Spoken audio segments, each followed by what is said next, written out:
Olá, pessoal. Olá, alunos. Olá, família. Honrado de estar aqui essa noite com vocês.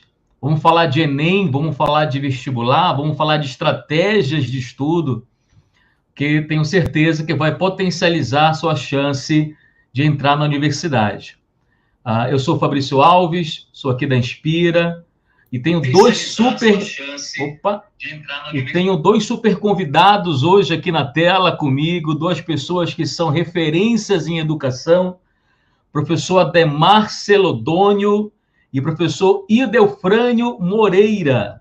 São duas pessoas que entendem muito de Enem, de vestibular, e têm muita propriedade para falar, porque também são professores, né? Também estão na sala de aula e podem nos dar dicas aí valiosas para a sua aprovação. A ideia hoje é fazer um bate-papo com essas grandes referências em educação do nosso país, tirar suas dúvidas e dar dicas essenciais para a sua aprovação no vestibular. Nós temos aqui escolas de norte a sul da Rede Inspira, é uma rede com mais de 104 escolas. Muitos alunos estão aí nessa preparação árdua, focando seus estudos, né, naquela ansiedade de já fazer o Enem, de já fazer a prova. E a ideia aqui é um bate-papo tranquilo, um bate-papo para a gente relaxar e dar aquelas dicas que são fundamentais. A gente sabe que estudar é o ponto-chave, mas estudar com método e com inteligência é melhor ainda. Então, eu vou passar a palavra aqui um pouquinho para o professor Ademar e logo na sequência para o professor Idelfrânio, que irão se apresentar e vão falar um pouquinho da sua trajetória para vocês conhecerem essas duas feras aqui. Legal? Professor Ademar, a palavra está com você. Boa noite a todos que estão aqui conosco. Obrigado, Fabrício, pelo convite. Bom, eu sou matemático, trabalho já há quase 20 anos no SAS, e tenho uma trajetória aí como professor, coordenador e diretor de ensino. Fui diretor do Colégio Araçá por muitos anos, lá em Fortaleza, e hoje trabalho como diretor de ensino e inovações do SAS.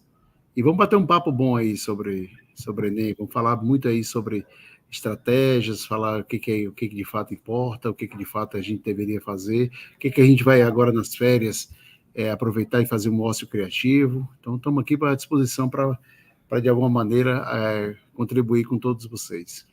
Boa. Professor Idelfrânio. Boa noite, gente. Obrigado pelo convite, Fabrício. Bacana estar aqui batendo esse papo com o pessoal. Meu nome é Idelfrânio, eu sou professor de Física, trabalhei no Colégio Araçá praticamente desde quando a escola começou. O primeiro canal de videoaula do Ceará fui eu que criei em 2009, então a gente está nessa batida aqui já faz um tempo, levando a educação aí de via democrática pelo YouTube, como a gente está fazendo hoje. O Fabrício eu conheci por conta disso, então é muito bacana estar por aqui.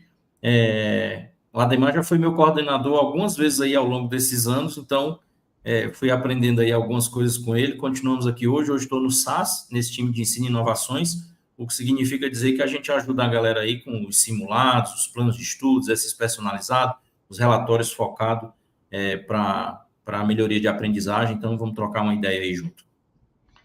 Perfeito, gente. Eu acho que a ideia é essa, a ideia é a gente trocar ideias, as melhores práticas, o que já está comprovado em educação, para a galera, para os alunos aí terem o melhor direcionamento, que às vezes a gente percebe que é isso, né? A escola muitas vezes ensina conteúdo, mas não ensina como estudar ou a melhor maneira de aprender. Então, essa oportunidade aqui que nós estamos dando para esses alunos é justamente para isso, para melhorar a assertividade deles aí no vestibular e no Enem. Eu vou começar aqui, então, com a primeira provocação, primeira pergunta, tá? Eu não fiz aqui um roteirozinho aqui. Primeiros passos, vamos lá? Para os estudantes que estão começando agora a sua preparação para o Enem, quais são os primeiros passos que você recomenda? Vamos começar aqui pelo professor Ademar. Os alunos que estão começando, entrou agora no cursinho, né? Tá meio perdido, ele pega aquela matriz ali, nossa, é muita coisa, é matemática, é física, é história, é redação. Qual é a dica? Qual é o caminho que ele deve seguir agora para começar no caminho certo já? Professor Ademar, a palavra é sua. Fabrício, a gente sempre tem uma ideia de quando você vai começar a tratar de um novo exame ou de algum desafio da sua vida, de fato entender ele por completo, tá? Então a primeira coisa é entender como é que a prova é feita, além das 4 áreas com 45 questões e mais uma redação que vai valer lá de 0 a 1000. Então isso é muito óbvio, o gerenciamento disso, mas a primeira coisa da grande regra que existe é a tal da teoria de resposta ao item, que é a TRI, onde ela vai avaliar os alunos por uma certa coerência pedagógica. Então, o entendimento disso, porque às vezes o aluno, mas isso deveria ser isso, eu não entendo quando é que é fácil, quando é que é médio, quando é que é difícil, inclusive eu quero falar muito disso aqui hoje, durante esse espaço aqui que a gente vai ter. Eu acho que é o primeiro grande passo de entender que a prova é composta por questões fáceis, médio e difíceis, que tem uma ciência por trás, todas elas relacionadas. E tem, de fato, como você mencionou, uma matriz de referência, tá? Que é composta de competências e habilidades, e correlatamente a gente tem lá diretamente os conteúdos quando você cai. Então, essa é a primeira grande regra do jogo, como é que ela é dividida. A prova do Enem, ela não é uma prova interdisciplinar. Opa, já começa a ter um papel aí de entender. Eu tenho uma prova de matemática, eu tenho uma prova de ciências humanas, onde, inclusive, algumas questões elas se interrelacionam, ali pode ser história, geografia, uma área desse tipo. Eu tenho uma área de ciência da natureza, em que você, de alguma maneira, pode dialogar, por exemplo, com física, química e biologia, mas são 3 áreas bem separadas, tá? Então, tem uma outra questão que pode ser visto como isso. Então, estou falando do primeiro grande mito, que é dizer que a prova do Enem é uma prova interdisciplinar. Não é, tá? E eu tenho outra área, que é uma área de linguagens, que é composta também com 5 questões de língua estrangeira. Então, essa é a primeira grande visão. Estou falando da regra do jogo como um todo. Agora, dentro de língua estrangeira, vão ter questões de educação física, que é a competência 3. Dentro da língua estrangeira, dentro da matriz do Enem, da área de linguagem, eu vou ter questões de educação física, eu vou ter também questões de artes, tá? Eu vou ter questões que envolvem, por exemplo, metodologias e tecnologia. Então, são esses primeiros grandes elementos de entendimento de onde é que você está, para que você, de fato, comece a fazer os seus grandes prognósticos e desafios para frente. Ou seja, o aluno tem que entender um pouquinho a regra do jogo, né?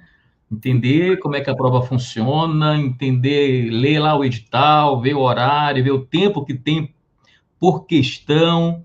Então, o primeiro passo é isso, é entender a regra do jogo. Professor Delfrânio. Boa, eu vou numa linha complementar aí do que a Ademar falou. Tem uma coisa que eu particularmente acho tremendamente importante, que é o seguinte: quando nós 3 aqui tínhamos a idade dos nossos alunos hoje, como era que funcionava quando tinha uma matéria que era difícil para você? E eu e o Fabrício somos da física, Ademar da matemática. Ele abandonava de estudar aquilo, ia chutar no dia da prova e rezar para acertar pelo menos uma questão no chute, porque não zerava a prova.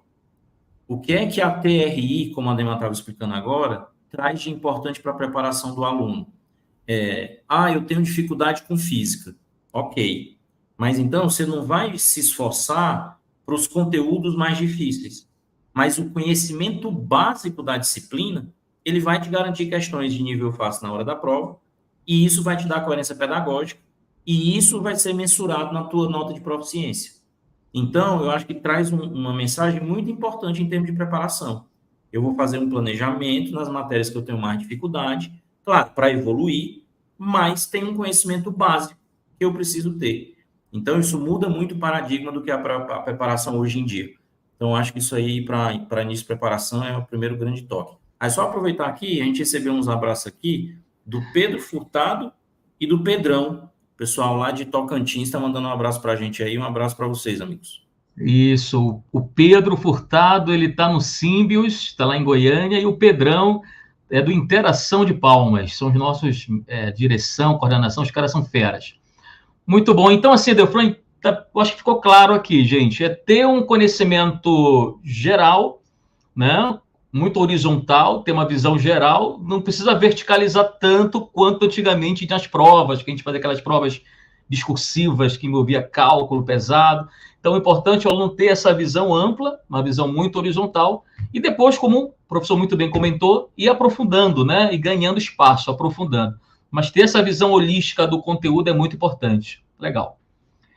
Muito bom. Vamos pro próximo? Vamos lá? Olha que pergunta boa essa, hein? Quero ver agora, hein? Planejamento de estudos. Gente, como os candidatos devem planejar seus estudos? Existe um método ou abordagem que você considera mais eficaz? E aí, professor Ademar, o que você me diz? Acho que método e abordagem eficaz, acho que vai depender primeiro do aluno se autoconhecer, tá?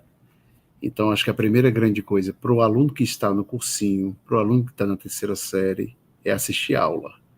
Hoje tem muitos coaches por aí, querendo dar um monte de histórias, né? Parece mãe de Iná, faz isso, não faz aquilo, tentando adivinhar e tentar levar para alguns caminhos. Então, a primeira coisa é, de certa forma, ter essa consciência que os professores vão transmitir, vão ter aquele conhecimento e você, inclusive, está no local de preparação.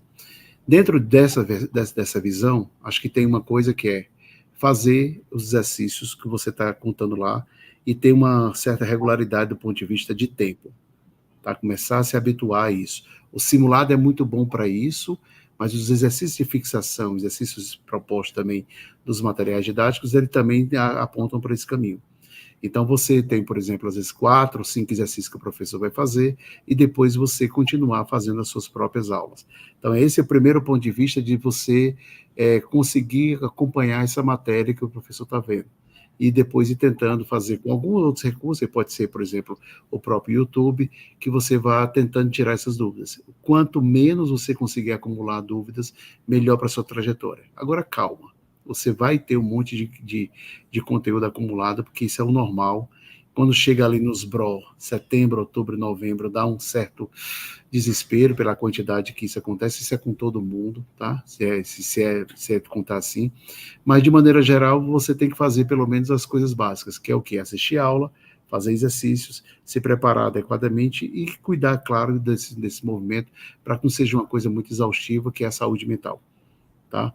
Dentro desses caminhos, Fabrício, existem coisas também de tentar usar um pouco desse ócio criativo, tá? Então, por exemplo, na hora de descansar, eu posso, por exemplo, muitas vezes assistir um filme, eu posso ouvir um podcast de história, eu posso ouvir um podcast sobre ditadura, tem um agora que a Globo lançou, a CBN lançou, muito interessante, com 6 episódios falando sobre os tempos da ditadura, ou seja, são conteúdos que são paralelos e que, de alguma maneira, você pode estar, em determinados momentos, você pode estar descansando ou, ao mesmo tempo, estar fazendo algumas interações também do ponto de vista de você entender, de fato, como é que essas coisas funcionam. Vou tentar passar aqui por um caminho que é de filmes que agora foram premiados premiados ultimamente agora, ou pelo menos eles passaram com um grande destaque no Oscar, tá?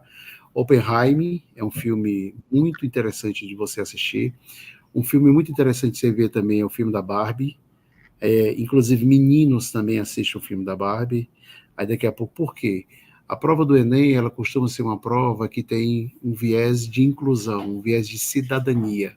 Então, todas essas minorias, ou todos esses problemas que acontecem na sociedade, que acontece, por exemplo, como feminicídio, homofobia, comunidades LGBTQIA+, direitos humanos, uma série de pontos que levam para a cidadania, ele é uma prova que vai, de fato, acontecer isso, tanto na redação ou na prova de ciências humanas. O filme da Barbie, ele representa muito disso, né, que o empoderamento da mulher nos últimos 60 anos, desde de como a concepção toda e o papel da mulher na sociedade, desde o primeiro voto, tá, até hoje, quando a gente está discutindo ações do dia a dia, que inclusive taxa de natalidade, as mulheres hoje vão para o mercado de trabalho, e aí acabam, por exemplo, tendo menos filhos, e as consequências que isso acontece, por exemplo, dentro de toda a sociedade. Tem um filme que está no Netflix, que eu indico bastante, que é o Rust, tá? Que é um filme que fala sobre racismo e homofobia, tá? Tem um filme que eu acho muito interessante também da gente comentar e falar, que é o Zona de Interesse, tá? O Zona de Interesse é um filme que se passa num mote de Segunda Guerra Mundial. Ele foi, inclusive, premiado agora no último Oscar. Então, são coisas que, às vezes, de alguma maneira, você está se pegando para um ponto de vista dessa grande interação do que a gente está imaginando. Então, por exemplo, Zona de Interesse Ele passa como uma família nazista que mora nas proximidades de Auschwitz, e o filme denuncia atrocidades e faz uma crítica muito grande à naturalização e banalização em todo esse contexto. Ele vai se complementar um pouco com a própria ideia do Oppenheimer, tá? Que foi a criação da bomba atômica, e tem outra questão. Vários cientistas se juntam no projeto Manhattan, fazem uma bomba atômica, e na última hora, quando a guerra já estava quase acabando, talvez nem tinha necessidade mais de soltar a bomba, por exemplo, lá no Japão, mas os cientistas que tomaram de conta, e sim quem tomaram de conta, de certa forma, de fazer soltar a bomba foram os políticos, tá? Então, um ponto desse que eu chamo a atenção, que é esses papéis todos, como a gente está falando aqui. Então, acho que é um pouco desse caminho, tá? Acho que é uma construção, Fabrício, desses elementos todos que podem ajudar o aluno. Acho que tem que ele fazer por ele mesmo, do ponto de vista de assistir às aulas, fazer os simulados e tomar cuidado da saúde mental. E também nessa pressão toda, na hora de descansar, ele pode também descansar de alguma forma também, com alguma coisa com arte, trazendo para a sua realidade, que inclusive implicitamente vai ajudar na própria prova. Excelente, professor. Eu sempre falo que há uma diferença entre aluno e estudante, né? O aluno é o cidadão que assiste a aula, ele vai assistir a aula. Então, pelo menos que você seja aluno, tem que assistir a aula.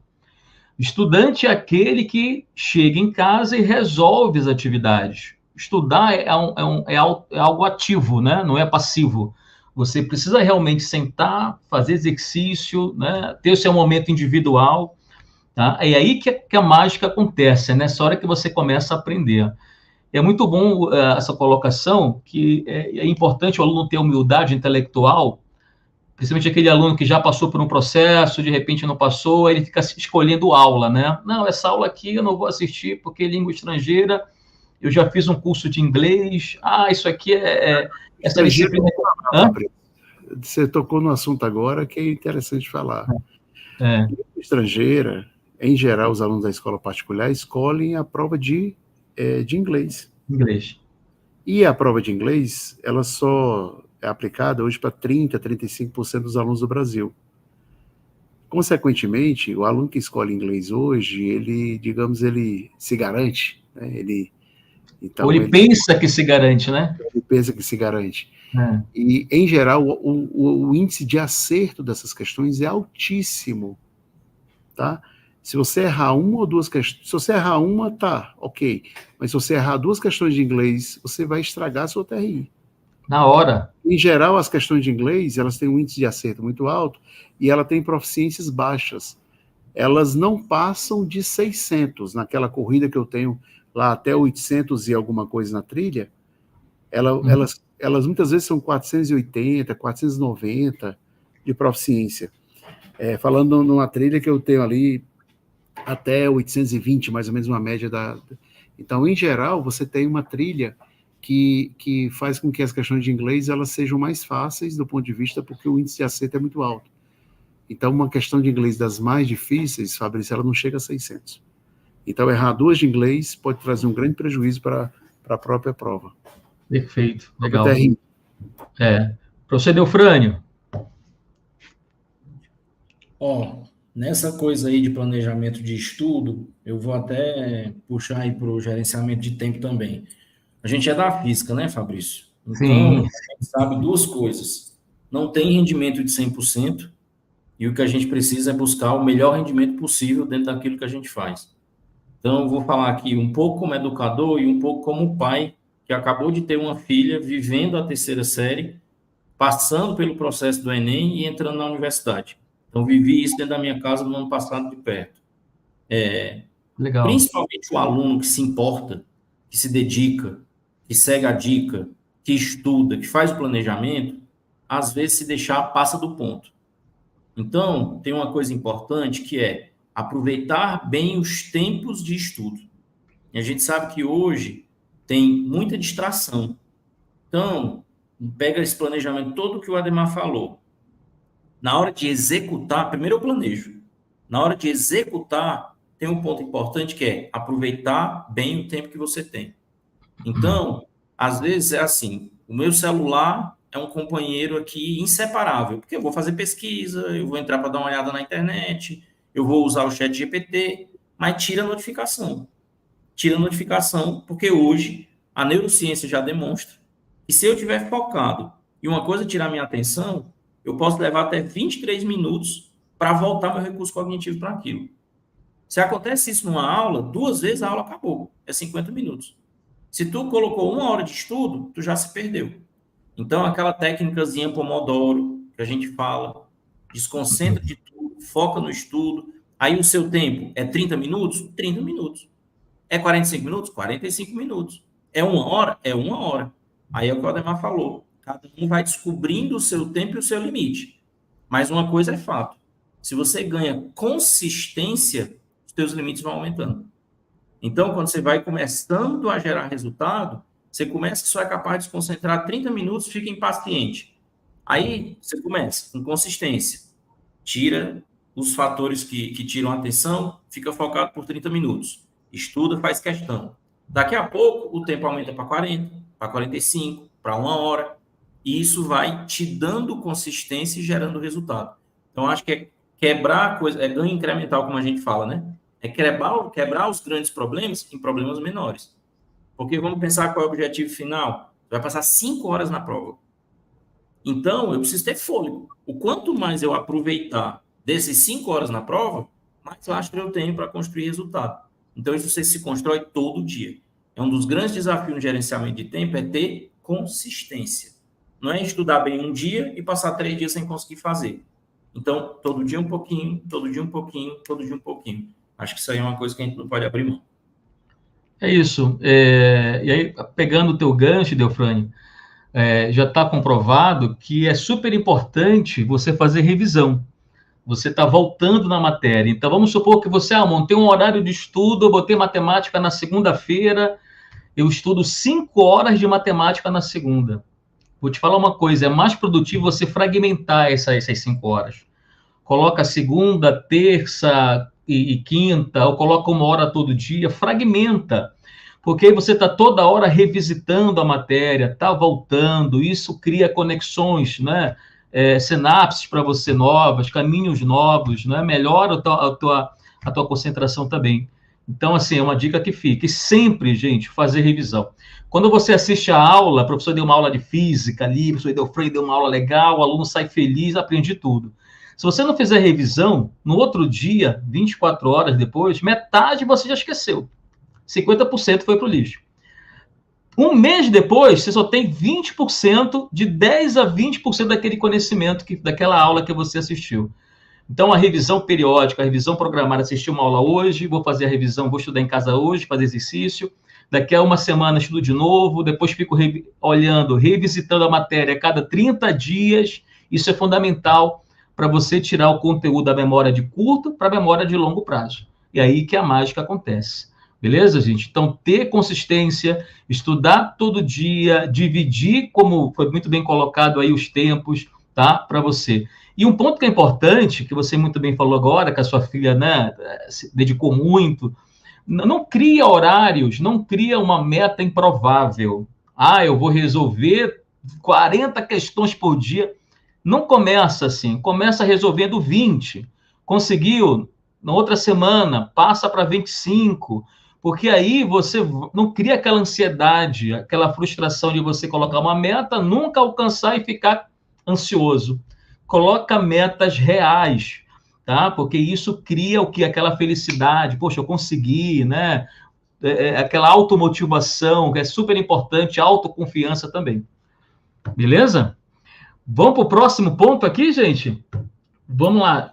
Eu acho que está bem associado a essa pergunta, que é sobre gerenciamento de tempo, tá? Qual a melhor maneira de gerenciar o tempo durante os estudos? Você sugere algum tipo de cronograma? Acho que a gente falou um pouquinho aqui, mas a gente pode reforçar mais esse tema, né? Eu vou fazer o seguinte, o Delfrânio falou muito do gerenciamento do tempo, e eu vou tentar fazer um gerenciamento do tempo na prova. Tá? Ok, boa, perfeito. Porque aí a gente se complementa nisso aí. Perfeito. A prova tem 5 horas e meia, 4 horas e meia em cada dia. Isso é uma verdadeira batalha. Então, por exemplo, eu tenho que fazer, em média, cada questão em 3 minutos, uma redação tem que fazer em 50 minutos, e tem um grande desafio. Qual é o grande desafio? Eu não posso usar relógio. Né? Como é que me dizem que eu tenho que gastar 3 minutos numa questão se eu não posso usar relógio? Então, Fabrício, acho que a primeira coisa que eu gosto de dizer, eu vou dizer o que eu disse para o meu filho, tá? Vai ter um fiscal de prova lá e vai ter um relógio de papel. Ele vai tirar os papeizinhos de tempos em tempos, 30 em 30 minutos. Quando ele tirar 2 papeizinhos, você gastou 1 hora. Então, você vai olhar para a sua prova. Se você tiver feito entre 17 questões e 23 questões, você está no jogo. Porque se você tiver feito 20 vezes 3 minutos, dá 1 hora. Ok? Então, a primeira grande coisa é ficar de olho no rapaz que vai trocar o papelzinho. Ele faz algum movimento dentro da sala, você percebe, não é nada assim super sigiloso que ele vai tirar, porque quando eu faço Enem eu sempre percebo isso. Existe um certo padrão, e aí você vai perceber isso. Da mesma maneira, quando você sempre me perguntam assim, eu devo começar fazendo a redação do Enem, o rascunho da redação do Enem, ou eu faço no meio e tudo mais? Isso vai depender do seu simulado, daquilo que você mais se conforta. Então não tem fórmula mágica para o primeiro dia nesse sentido. Então, esse é um primeiro grande ponto. Mas você tem que fazer a redação em 50 minutos. Então, quando ele tirar os 2 papeizinhos, você tem uma noção que você vai ter um start ali, seja no começo, ou seja no final, no meio ou no final da prova. Normalmente no meio, para você fazer a redação lá em 50 minutos. Então, essa é a grande dica que eu falo para você gerenciar o tempo. Se você tiver nas objetivas lá e tiver feito menos de 17, você precisa acelerar, porque você não vai conseguir chegar ao final da prova. Se você tiver com mais de 23, cuidado, não foi feita para ser tão rápido assim. Tá? Então, você tem que gastar o tempo todo da prova. Você tem lá suas 5 horas e meia, suas 4 horas e meia. Gaste o tempo todo na prova. Ah, mas eu já terminei, mas eu não tenho mais dúvida, eu não sei o quê. Fique, porque sempre tem uma questão que você quer talvez mudar, ou revisitar, ou, de certa forma, você tem que voltar, já que você pulou algumas coisas. Uma coisa que eu sempre falo a prova não deve ser feita na ordem cronológica. Ano passado, a questão mais fácil de matemática foi a número 1, 136, né, a primeira de matemática, da prova azul. E ela foi da prova rosa, a 174. E na prova amarela, ela foi a 179. O que quer dizer? Elas foram em uma prova, a primeira, a mais fácil, e em outras 2 provas, elas foram no fim da prova, tá? Então, em geral, eu costumo dizer que comece pela prova de matemática no segundo dia, ela é a prova que tem o maior número de pontos, e os alunos brasileiros não conseguem, muitas vezes, terminar a prova, onde eles chutam bastante. Então, para evitar isso, comece com a prova de matemática, seu cérebro vai estar mais tranquilo, usa a primeira técnica dos 20 minutos e pula para outra prova de natureza. E sai esse jogo olhando sempre para os 20 minutos que o fiscal vai estar dando para você. Ao começar a prova de matemática, dá uma lida em geral dela e procura as questões que têm gráficos. São as questões mais fáceis, que são da competência 6. Muitas dessas questões, vão cair 2 ou 3, é para fazer uma inferência, Fabrício, é para ver, de fato, quando é que a curva é maior, é só isso, gente. E essas questões são aquelas que, inclusive, são as mais fáceis, que o aluno às vezes não acredita, porque ele acha que vai cair estilo ITA, NASA, sei lá. Mas, na verdade, aquela questão foi feita para que você acerte e tenha uma boa coerência pedagógica. Então, o gerenciamento de tempo na hora da prova é também fator-chave de sucesso. Tá? E como é que você gerencia o tempo dessa forma? Você gerencia você mesmo sem relógio, você tem como você conseguir andar dentro da prova. Muito bom, professor. E eu sempre falo que o aluno não pode se apaixonar pela questão. Percebeu que está difícil, está enrolado, não vai ficar ali 5 minutos, você vai prejudicar a tua prova toda. Pula para outra, deixa essa para o final. De repente, essa é a mais difícil da prova, você pode até errar. Né? Vamos lá, professor Edelfrânio, diga lá. Eu vou só complementar uma coisa aí nisso que o Ademar falou. A gente está falando de planejamento, capacidade de planejamento. Isso. E aí tem uma coisa importante. Na idade que o jovem está, para fazer ali a terceira série e fazer o Enem, isso aí a neurociência explica. Uma coisa que é difícil para o cérebro adolescente é ter a capacidade de planejamento. Então, essa coisa precisa ser muito treinada. Então, um exercício que eu faço sempre com os alunos. Que dia da semana é a prova? Um domingo. Que hora você tem que estar no local de prova? Meio-dia. Se você tem que estar no local de prova meio-dia, que hora você vai sair da sua casa? Que horas você almoçou? O que foi que você almoçou? Que horas você acordou? O que foi que você tomou do café da manhã? O que é que você foi dormir no dia anterior? Então, daí a importância de fazer os simulados. Não importa como é que a sua escola aplica o simulado. Tem simulado? Faça com o máximo de dedicação valendo. Porque isso vai te dar a capacidade de planejar e se organizar para o tempo. Eu, inclusive, vou deixar aqui no chat, Fabrício, um link para uma TED Talk, que eu sempre indico para os alunos, um camarada chamado Eduardo Bricenho, que ele fala que você tem zona de aprendizagem e zona de desempenho. Então, zona de aprendizagem é assistir aula, é estudar em casa, é fazer simulado, porque você vai testar. Poxa, porque eu começava primeiro por natureza. Vi a dica do professor Ademar, vou começar por matemática. Poxa, porque eu não pensava que nessa coisa dos 2 tempos ali, resolver 20 questões em 1 hora. Vou testar agora. Aí você vai descobrir que de repente não funciona para você, mas você está fazendo simulado.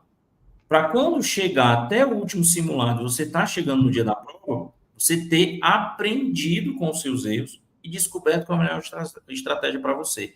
Mas essa coisa da antecipação para se planejar com prazo, com horário. Então, eu tenho que estar lá meio-dia. Faz a conta de chegar às 11h30. Mas eu cheguei muito cedo. É melhor do que chegar muito tarde. Então, todas essas coisas, elas podem parecer bobagem, podem parecer menores, mas elas podem se tornar um grande problema. Então, acho que tem esse aspecto do tempo também que ele é importante, a capacidade de se planejar. Isso é uma coisa que precisa ser aprendida. Vou botar o link lá no chat. Perfeito.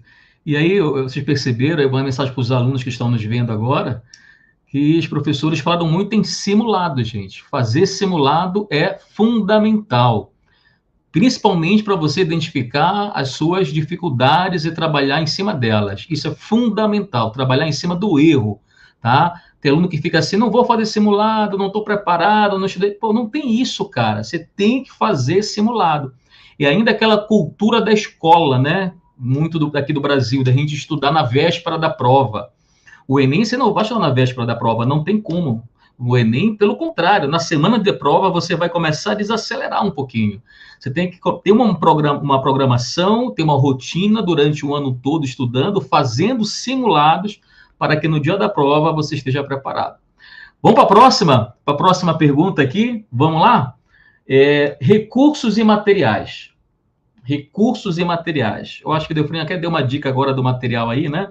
Vamos jogar a pergunta aqui. Quais são os recursos e materiais de estudo que você considera essenciais para uma boa preparação para o Enem? O professor Ademar ainda há pouco falou de alguns filmes, eu até anotei aqui, professor, vou assistir aqui, viu? Zona de Interesse.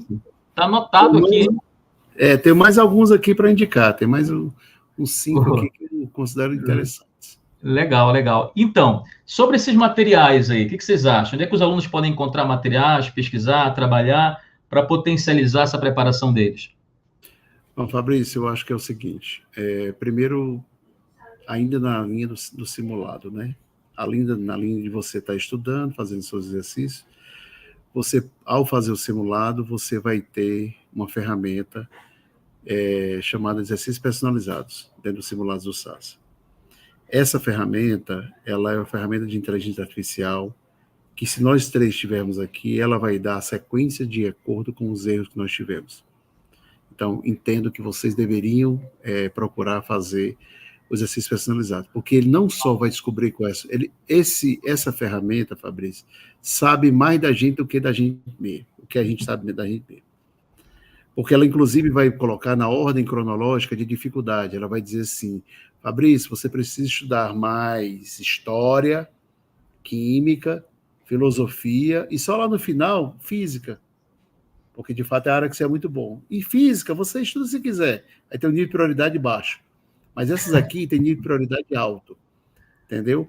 E ela vai, de alguma forma, personalizar. Além de alguma forma, ela te dá a sua trilha personalizada. Então, o simulado vai sair o resultado sexta-feira e, consequentemente, a gente vai ter automaticamente, ali, facilmente, 25, 30 mil alunos que fizeram a prova, são 25, 30 mil planos personalizados para cada dia, ou seja, um negócio muito específico em relação a isso. Então, o primeiro ponto que eu chamo que é você usar a tecnologia a seu favor e, de fato, você está, como você estuda numa escola que se prepara com materiais de alta qualidade, você, de certa forma, tem isso também ao seu dispor.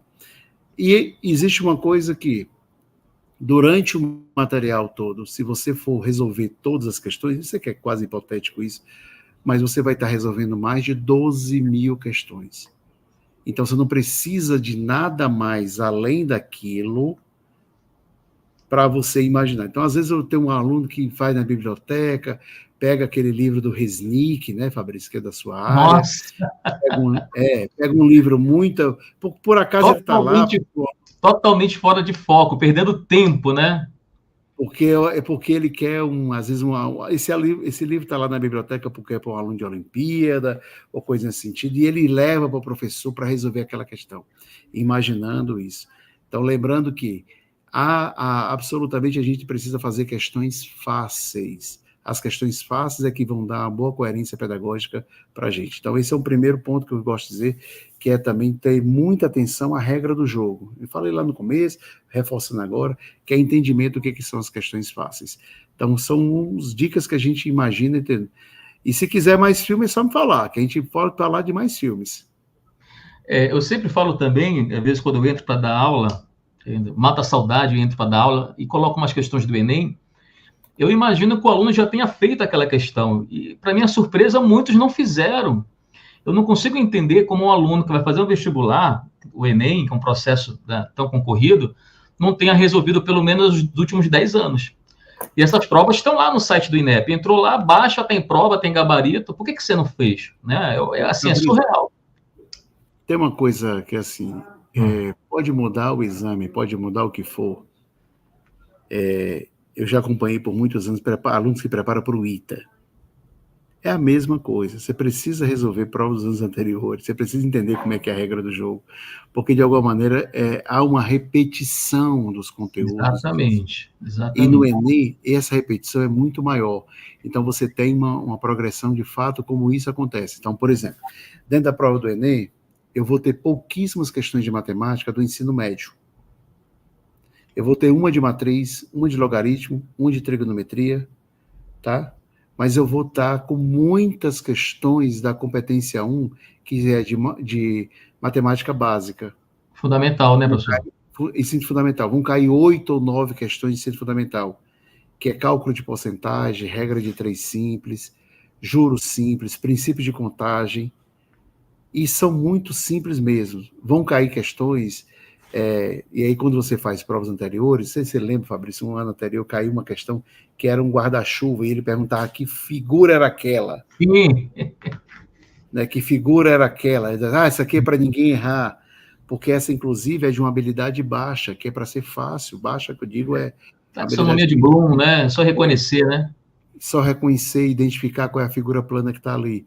E essas questões são muito fáceis, entendeu? E 65% da prova de matemática, ela vai ser provas com conteúdos do ensino fundamental. Então, por isso que é importante você se reconhecer nisso. Quando eu vou para a área de linguagens, é importante entender que eu vou ter questões que vão falar, por exemplo, de tecnologia. Não é à toa que o nome é Linguagens, Códigos e suas tecnologias. Porque essa questão de tecnologia é o uso, por exemplo, do smartphone, é o uso do celular. É como é que você se interconecta. Então, por exemplo, Fabrício, nós três aqui, talvez vamos assistir mais programação comum da TV do que os nossos filhos. Nossos filhos consomem TV, mas consomem TV para o streaming. Nossos filhos consomem TV de uma outra maneira. A prova vai perguntar isso. Dentro da prova de linguagens, eu vou ter um aspecto de a prova vai cobrar questões de literatura, mas quais são os conhecimentos que eu tenho de literatura? Será que cai quinhentismo, naturalismo? Barroco? barroco, romantismo, não cai nada disso. Vai cair pós-modernismo. A prova é muito... E eu descubro isso fazendo provas anteriores. A prova vai cair pós-modernismo e não é nem realismo que a prova vai cair também, não. Vai cair Machado de Assis. E dentro do pós-modernismo, quem é o queridinho? Drummond. Drummond é o autor mais citado dentro do pós-modernismo. O segundo é Machado de Assis. Então, eu tenho que entender da obra de Machado de Assis não é saber quais livros eles escreveram, não é saber aquela cronologia disso, mas é entender como é que esse poeta pensava, qual foi a importância, por exemplo, de um negro em pleno século XIX, de que ele teve contra o racismo dentro da sociedade escravocrata que tinha no Brasil. E aí, inclusive, agora os americanos estão descobrindo Machado de Assis como um dos maiores escritores do mundo. É entender essa questão contemporânea. Tá? Dentro da prova de ciências humanas, eu tenho que entender as relações geopolíticas que estão acontecendo. Eu tenho que passar um ponto de vista de dizer o seguinte, falando de tecnologia, porque é ciências humanas e sua tecnologia, por que tem um fenômeno do Uber, ou dos aplicativos, vou falar de marca não, dos aplicativos de transporte, que eles simplesmente criaram um novo mercado e eles destruíram praticamente outro mercado. Mas eles trazem outras consequências. Então, a tecnologia, ela destrói e cria outros mercados. Isso é a tal da habilidade 16, que gosta de cair bastante. Esse é um ponto de vista que a gente está falando, por exemplo, das outras implicações. A prova tem esse sobrenome e suas tecnologias, que no segundo dia é fácil explicar, tecnologia para matemática, tecnologia para ciências da natureza, mas porque as pessoas precisam imaginar. Então, esses aspectos da tecnologia, não a tecnologia em si, mas as suas consequências, é que de fato vão acontecer. Então, uma das empresas mais ricas do mundo, que é o Uber, ela não tem simplesmente nenhum carro. Ela é o que a gente fala do atravessador entre o consumidor e o motorista. E ali no meio desses negócios tem as relações trabalhistas. E o mundo todo hoje é correndo, inclusive o Brasil, para saber o que fazer quando o cara bater o carro, para saber o que fazer quando o cara ficar doente. Ele não tem seguridade social. Ele tem direito a 13º? Não. Ele tem direito, por exemplo, a férias? Também não. Isso é uma desregulação do mercado. Então, esses são assuntos do contemporâneo que a prova adora cobrar. Entendeu? Esses são assuntos que você tem que estar ligado. O que faz com que vocês vá além do material didático. Você tem que estar assistindo um telejornal, você tem que estar acompanhando, e aí acompanhar canais de comunicação pela internet que sejam sérios. Tá? Não é Brasil Paralelo, não. Tá? Não é Brasil Paralelo, não, que você vai se lascar na prova. Então você tem que acompanhar canais de comunicação que sejam canais de comunicação sérios, que tragam aquele cotidiano para você se entenda. Não vai imaginar que vai cair a Terra plana, não, porque a Terra é redoninha. Entendeu? E GPS só funciona porque a Terra é redonda. Então, só para a gente ter uma noção desses aspectos. A prova é uma prova que tenta construir uma cidadania. A prova vai trazer sempre um elemento de cidadania. Esse o aluno tem que estar consciente também com esses pontos. Perfeito, professor. Perfeito. E Delfrânio? Eu sei que o Delfrânio, daqui a pouco, gente, ele tem que sair, que está em São Paulo, né, Delfrânio, pegar o voo daqui a pouco, mas avisa a gente aí quando você precisar sair correndo. Não vai perder o voo, não, por favor, hein? Não, fica tranquilo. Ó, recursos e materiais, ChatGPT. Os alunos em preparação agora, eles têm uma ferramenta que antes ninguém teve à disposição. Você tem uma inteligência artificial poderosa, modelo de fundação com muito recurso, que você pode utilizar gratuitamente. Hoje está, inclusive, como a possibilidade de ter um aplicativo multimodal no celular, você pode falar com o ChatGPT. Então, uma das coisas que quem estuda sabe que acontece é que quando você está estudando, você tem muitas perguntas na sua cabeça. Mas por que é assim? Por que não é daquele jeito? O que é que isso tem a ver? O que é que isso aqui de física tem a ver com aquilo que o professor falou lá na aula de geografia?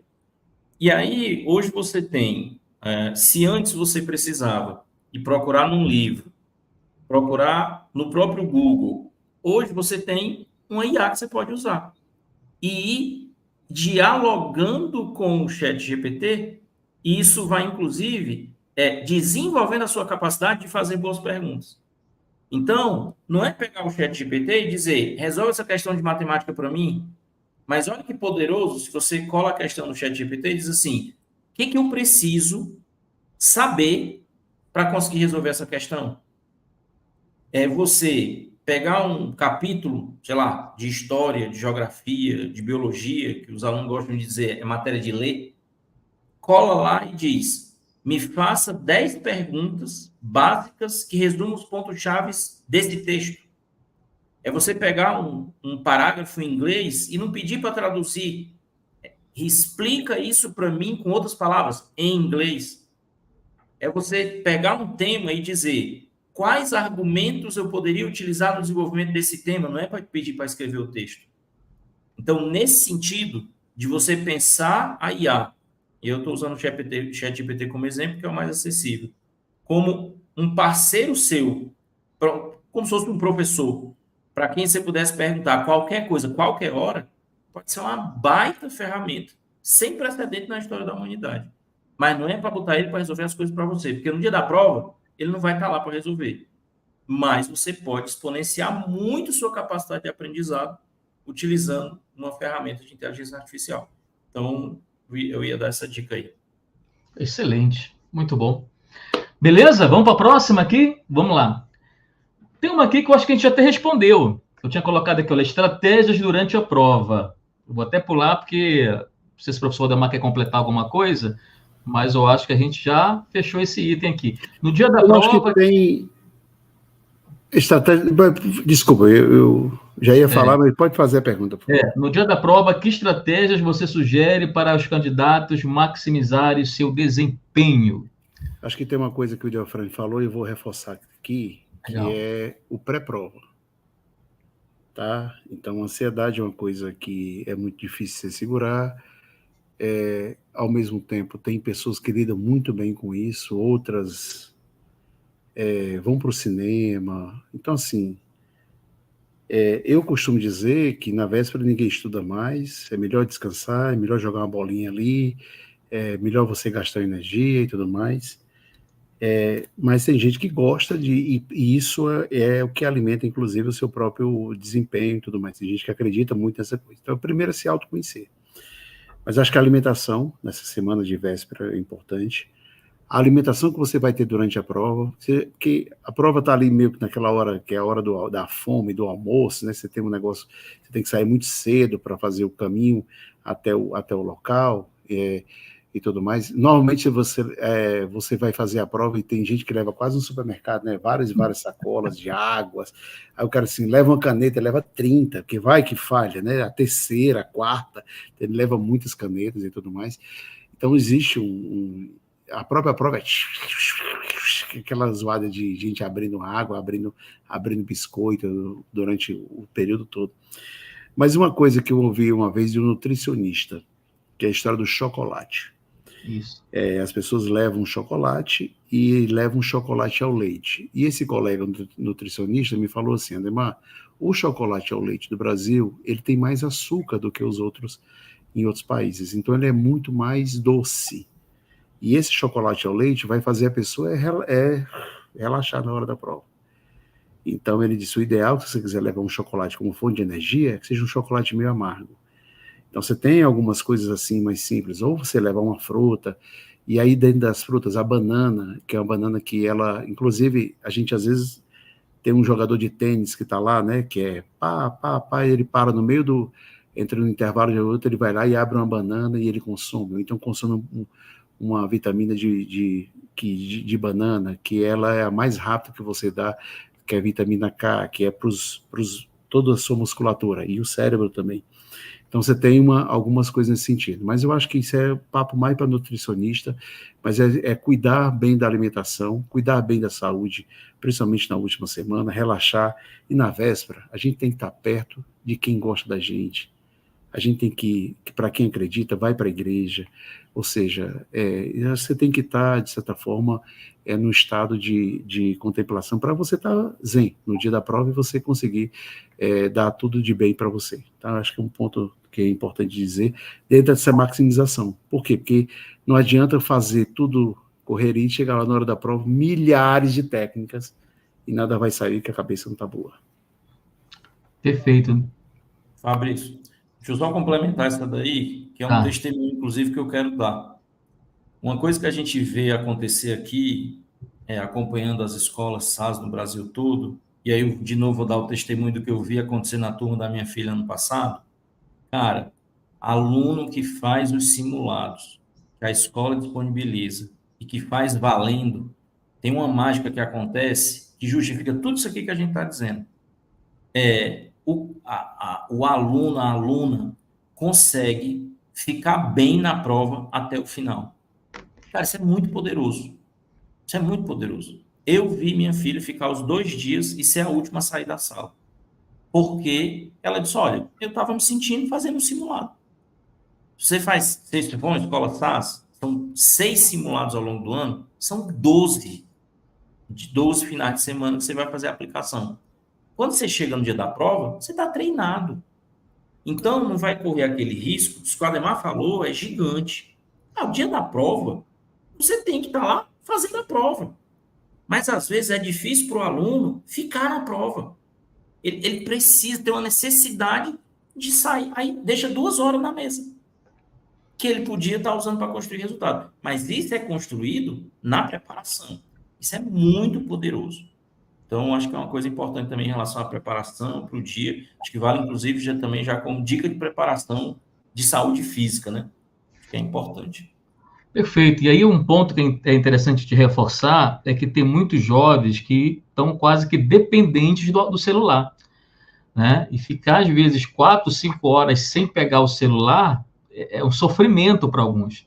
Mas não estão quase, não. Estão dependentes mesmo. Então, assim, quando você for fazer o simulado no seu colégio ou em casa, baixou a prova do Enem, vai fazer, cara, tira o celular de perto, fica aquelas 5 horas sem o celular, foca na prova.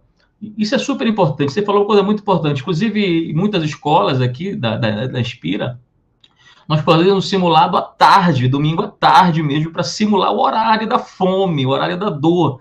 Para o aluno estar ali no dia e tá acostumado. Ele já vai simular a alimentação dele, vai simular o horário. Então, fica muito mais assertivo, né? Muito mais real a simulação. Por isso que o nome é simulado. E aí, quando a gente fala simular, não é só as questões em si, é o preparo físico, é a concentração, é o foco, é o fato de estar numa cadeira sentada por 5 horas, né? Isso tudo influencia bastante. Beleza? Vamos para a próxima aqui. Eu acho que tem a ver com esse ponto. Eu coloquei aqui, ó, saúde mental e física. A gente pode só reforçar o que a gente acabou de comentar aqui. Como os estudantes podem cuidar da sua saúde mental e física durante o período de preparação para o Enem. Eu sempre falo que o Enem não é uma prova de 100 metros, né? O Enem é uma maratona, então ele tem que ter uma preparação realmente durante o ano. Eu vou deixar o Idelfrane falar mais, porque o Idelfrane é muito mais craque nisso do que eu. Mas, assim, é uma das coisas mais importantes que a gente tem hoje. Tá? Essa questão do equilíbrio. Eu não consigo imaginar um aluno de alto desempenho conseguindo passar no exame se, de fato, ele não está bem do ponto de vista estrutural, tá? Está bem do ponto de vista de confiança. E confiança é uma coisa que você adquire durante muitos tempos. E mesmo assim, é muito comum, Fabrício, os alunos mais bem preparados são aqueles que são mais inseguros. E a gente, às vezes, vê alunos que levaram a vida mansa e ele, o ano todo, e ele chega com um alto nível de comparação, muito ao contrário. É bem relevante isso. Mas o Idelfrane acho que pode me complementar muito essa questão da saúde mental e física. Eu vou dar um testemunho de pai de novo. Larissa é muito focada em onde ela queria estudar, que curso ela queria fazer, e mais do que tudo isso, ela queria passar de primeira quando terminasse a 3ª série. No Ceará, é o que a gente chama de CDF. Para estudar, ela não me dá trabalho. Agora, pelo contrário, ela podia passar do ponto. O meu trabalho com ela, meu e da mãe, no ano passado, foi a busca desse equilíbrio. Então, final de semana que não tinha simulado, podia descansar. Então, essa dosagem, ela é importante. para você conseguir chegar no dia da prova inteiro. E tem coisas que são muito sintomáticas, tá? Ela fazia academia. Aí eu disse para a mãe dela, quando for em março, ela vai chegar aqui e vai dizer que vai largar a academia. E eu vou dizer o que é que ela vai dizer. Ela tem uma conta pronta na cabeça. Tem vários alunos aí que vão se identificar com isso. Eu gasto tantos minutos para ir para a academia, gasto tantos minutos fazendo aeróbico, gasto tantos minutos fazendo a musculação, gasto tantos minutos para voltar. Somando isso tudo, é 2 horas que eu podia estar estudando. Eu disse, vai acontecer isso. Eu errei por 2 semanas. Ela passou de março e aguentou até a metade de abril. Aí, quando eu cheguei em casa, elas estavam conversando, ela e a mãe dela disse, aconteceu aquilo que tu falou.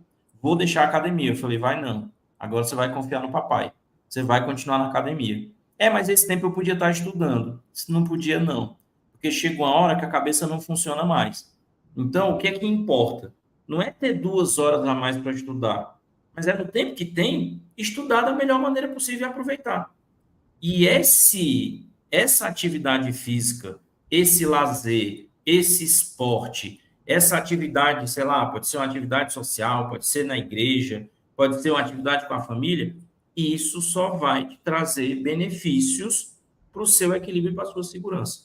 Então, isso aí é absolutamente fundamental. Porque também, nós aqui temos experiência nisso, a gente já viu ao longo dos anos muitos alunos que quebram antes do dia da prova. Ele se cobra tanto, e é até estranho, porque é o aluno que se importa mais. Só que você não pode ser nem tanto ao mar, nem tanto à praia. Então, é fazer a coisa de forma equilibrada. Hoje a gente sabe, isso é neurociência, que se você tem questões de segurança, questões emocionais, numa situação exagerada aqui, um trauma, seja o que for, isso afeta o funcionamento do córtex pré-frontal. Cara, se o seu córtex pré-frontal foi sequestrado, você não faz prova. Acabou.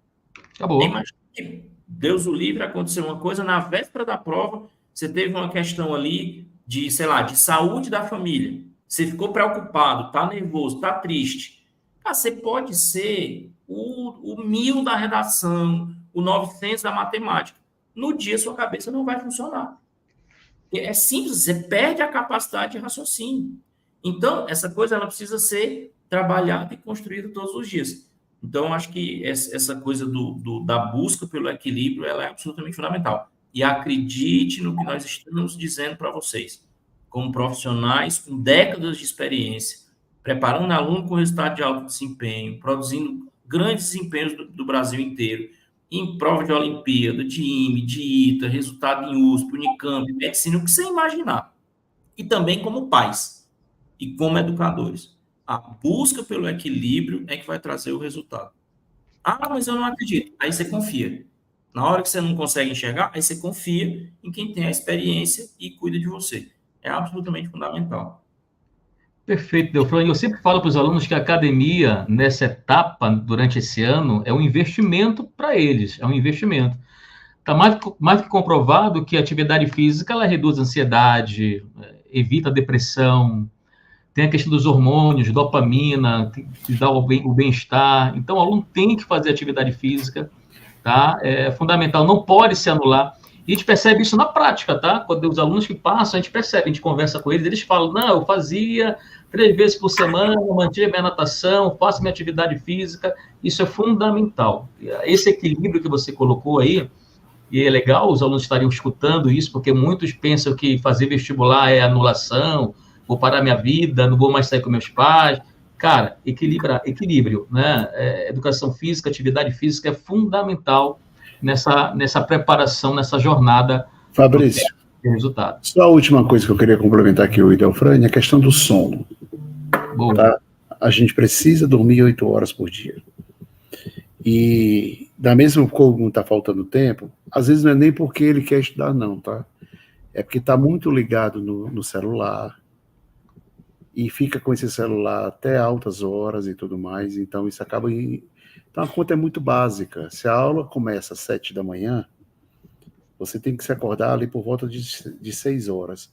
Faz a conta ao contrário, você tem que estar dormindo 10 horas da noite. Tá? Entre 10 e 11 horas da noite você tem que estar dormindo para você, de alguma maneira, não ter essa dificuldade do ponto de vista do que você vai pensar disso aí.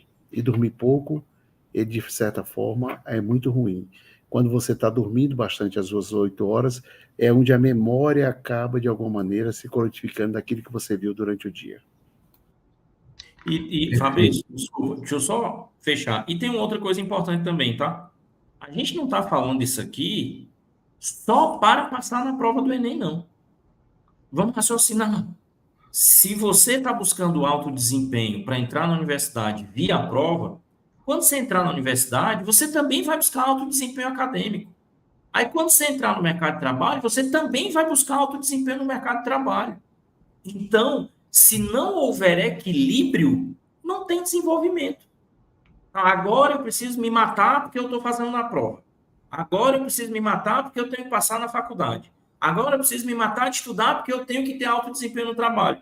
Aí o equilíbrio não vem nunca. Então, isso é uma coisa que é difícil de entender às vezes, mas no final das contas, esse caminho do meio é que vai garantir resultados com consistência. É isso, muito bom. Vamos lá. Vamos encerrando aqui, hein, gente? Penúltima pergunta aqui, tá bom? Erros comuns. Quais são os erros mais comuns que você observa os estudantes cometendo na preparação do Enem, como evitá-los? Eu acho que a gente já falou aqui dentro do nosso papo. A gente falou um monte já. A gente já falou vários, né? Vamos só pontuar novamente, vamos só reforçar. E aí é legal que tem muito papai e muita mamãe aqui assistindo. Manda o link pro filho, ó, tem que dormir, cara. Tem que fazer atividade física, tem que saber estudar, tem que assistir às aulas, tem que fazer simulado. Então, você, pai, você, mãe, que também tá nessa batalha junto, sofre junto, com certeza, mande esse link da live para os seus filhos, né, para o seu filho, para os seus filhos, enfim, porque é importante eles entenderem isso daqui. Quem está falando aqui são pessoas que realmente entendem, né, com o pé no chão da fábrica ali, viveram anos, mais todo mundo aqui, eu tenho 28 anos de escola, e o Defranha, o professor Ademar, não vou nem contar. Não? De idade, não. O Ademar, não vou nem contar. E a gente está com a. Só dizer que foi meu aluno. Oi? Tu deu um desconto muito grande nesse teu tempo. Daqui a pouco vai dizer que foi meu aluno. Boa. Então vamos lá, gente. Quais foram os erros mais comuns aqui, os erros mais comuns que os alunos cometem? A gente já falou aqui, mas vamos reforçar. Eu acho que não seguir esses passos todos, eu acho que isso conta a negação e conta como os erros. Mas eu vou dizer uma coisa que é importante para de repente não pegar algumas pessoas desprevenidas. É um caminho árduo, tá? É um caminho difícil. Construir resultado de excelência é um caminho difícil. É exigente e tudo mais. E o mundo que a gente vive hoje, ele meio que empurra a gente para uma maior comodidade. O mundo é muito mais fácil. Aqui bota um IA para fazer, tem uma tecnologia aqui que faz. Não vou cozinhar não, vou pedir do iFood. E isso meio que pode deixar a gente, como é que eu vou fazer esforço aqui para estudar e tal? Mas aí tem uma coisa que ao longo dos anos como professor e depois como gestor em escola e tal, eu vi muito acontecer e você não pode se deixar cair nessa pegadinha, que é a história do força, foco e fé. Chega uma hora que tem aluno que diz assim, não vai mais dar tempo de estudar, mas vai dar certo. Força, foco e fé, professor. Veja, força, foco e fé funciona para quem estuda. Para quem estuda. Aí você vai com foco, com fé e com força e o negócio vai dar certo.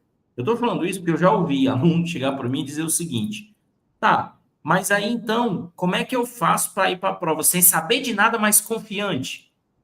Não tem neurociência que explique um negócio desse.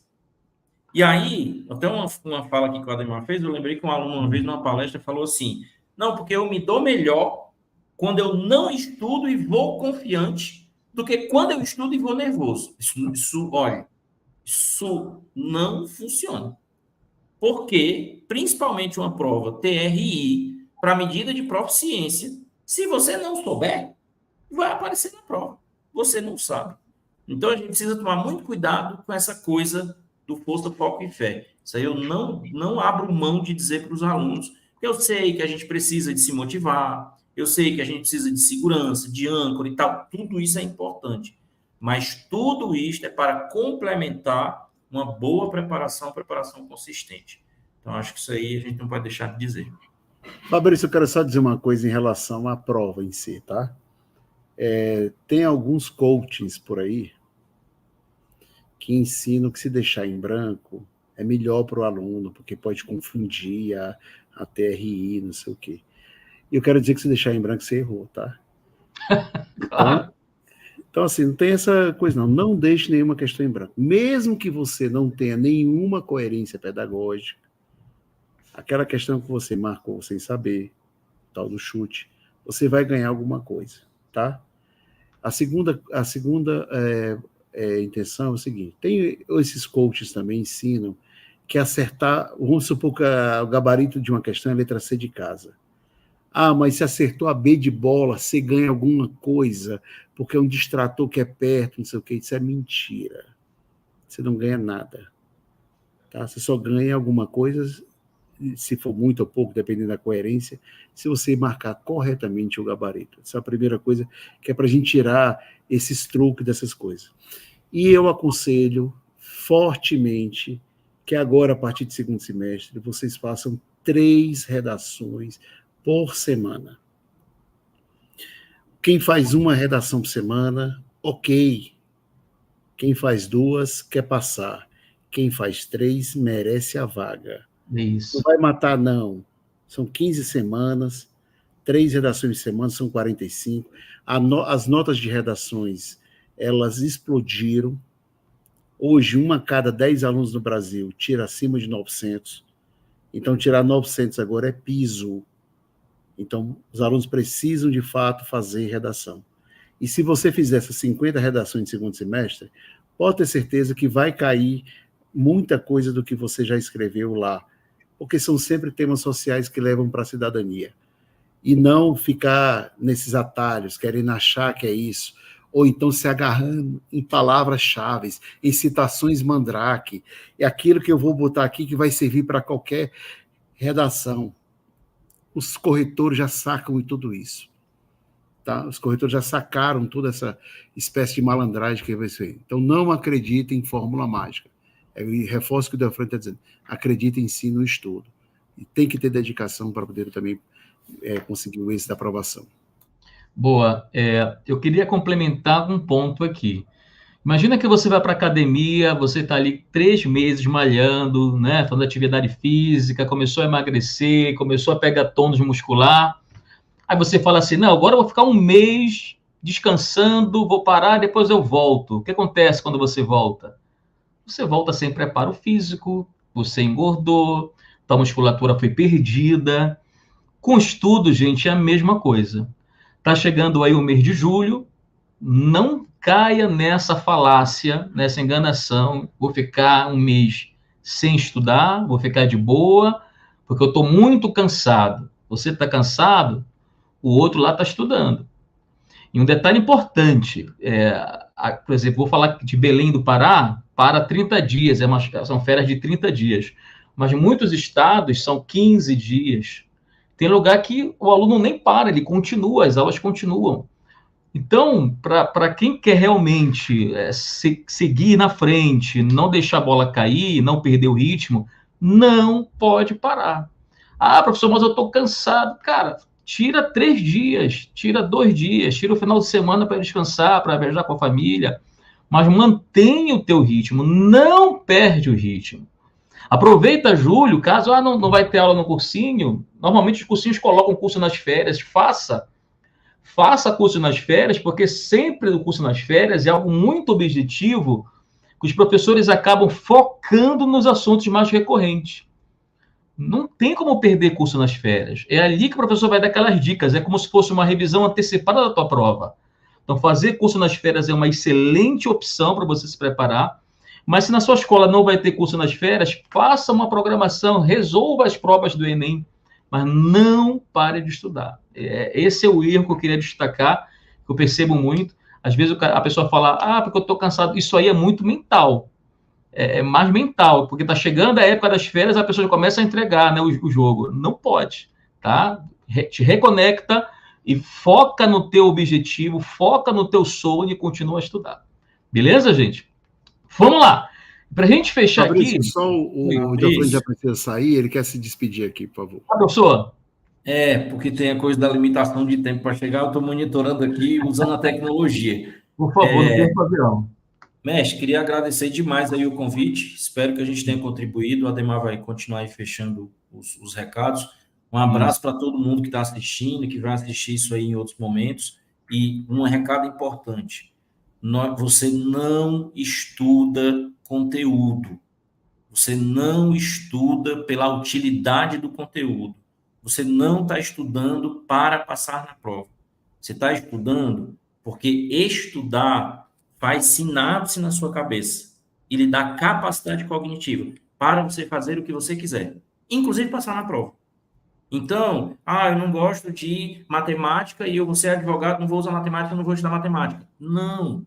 Nós vivemos no século XXI, tecnologias exponenciais, economia exponencial, a era da economia do conhecimento. O que é que a gente precisa entender? Nós estudamos porque estudar é o que deixa a sua cabeça com capacidade cognitiva para você fazer aquilo que você quiser. E nós estamos precisando resolver os grandes problemas complexos do mundo. Então, estudar é a coisa mais massa que tem. Porque quando você está estudando, seja o que for, você está desenvolvendo capacidade cognitiva para o seu cérebro. Então, acho que isso aí é um recado importante. Vamos estudar. Perfeito, então. E a gente sabe que tem a plasticidade cerebral, que estudar realmente está mais que comprovado que durante a vida toda gera conexões novas, né? Inclusive, um tratamento para Alzheimer, essas doenças da idade, é manter a pessoa ativa, estudando, aprendendo algo novo. Está mais que comprovado isso na neurociência, e você falou muito bem que você não estuda para passar numa prova, é uma consequência, você estuda para a vida. Muito bom. Obrigado, professor. Valeu. Para a gente encerrar aqui, professor Ademar, encerramento e motivação. Por fim, que mensagem de motivação você gostaria de deixar para os estudantes que estão se preparando para o Enem esse ano, professor? Aquelas últimas palavras agora. Eu queria deixar mais 5 dicas de filmes. Bom, já falei aqueles anteriores, mas eu queria falar, por exemplo, que tem pelo menos 5 filmes e que eu acho que vale a pena, tá? Tem um da Disney, que está passando... hoje em dia a gente tem que dizer onde é que está, né? Porque senão é quase um trabalho trabalho de público, né? Que a gente tem que dizer de fato onde é que está. Então tem um filme chamado Luca. Luca. Ele é um filme que fala sobre diversidade, inclusão, aceitação pessoal. Ele está na Disney. Tem um filme que está na Prime, que é sobre No Ritmo do Coração, que é capacitismo, inclusão, arte de como instrumento transformador. Tem um filme chamado Ataque dos Cães, da Netflix, que é muito no conceito de homofobia e masculinidade tóxica, tá? Esse é um tema muito forte e que deve aparecer novamente na prova. Tem um que eu acho que todo mundo viu, que é uma espécie de comédia, mas acho que é bom reforçar. Não Olhe para Cima, também do Netflix, negacionismo. Esse eu assisti.